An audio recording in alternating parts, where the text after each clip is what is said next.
दोस्तों, एक समय की बात है। जंगल के किनारे दो राजाओं में मध्य घमासान युद्ध हुआ। इस युद्ध में एक राजा विजयी हुआ, एक पराजित। विजयी राजा के सिपाही और साथ गए भंड व चारण रात भर ढोल पीटकर उत्सव मनाते रहे और वीर गीत गाते रहे। सुबह सुबह तेज आंधी आई और उस आंधी में सिपाहियों का एक ढोल लुढ़क कर दूर चला गया और एक पेड़ से जाकर टिक गया। आंधी थमने के उपरांत राजा और उसके सिपाही अपने राज्य की प्रस्थान कर गए। ढोल वहीं जंगल में पड़ा रह गया।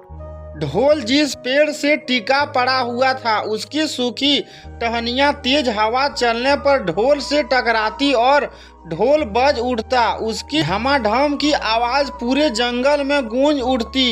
एक भूखा सियार शिकार की तलाश में उस स्थान से गुजरा जहां ढोल पड़ा हुआ था। ठीक उसी समय तेज हवा चली और पेड़ की सूखी टहनियां हिलते हुए ढोल से टकराई। ढोल ढमाढम करता बज उठा।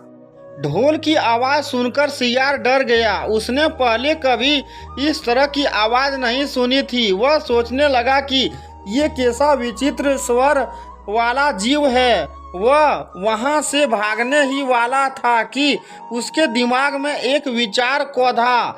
किसी बात की गहराई में जाए बिना डर कर भागना उचित नहीं। मुझे एक विचित्र जीव के निकट जाकर पता करना चाहिए कि वास्तव में ये कितना बलशाली है। वह धीरे धीरे ढोल के निकट पहुंचा।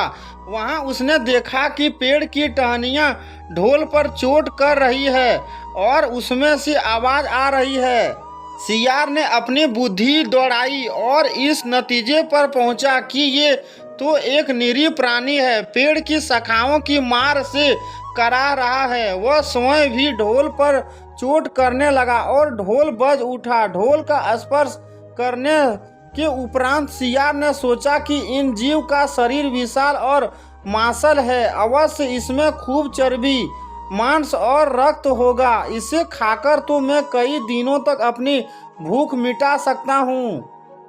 उसने ढोल के मोटे चमड़े के बाहरी आवरण पर अपने दांत गड़ा दिए। वह चमड़ा कठोर था। उसे काटने के प्रयास में सियार के सामने के दो दांत टूट गए, लेकिन अपनी जोरों की भूख शांत करने के लिए वह डटा रहा और किसी प्रकार ढोल में छेद कर उसमें घुस गया। ढोल अंदर से खाली था। उसमें मांस, रक्त, मज्जा ना पाकर सियार बड़ा निराश हुआ। उसकी मेहनत व्यर्थ गई।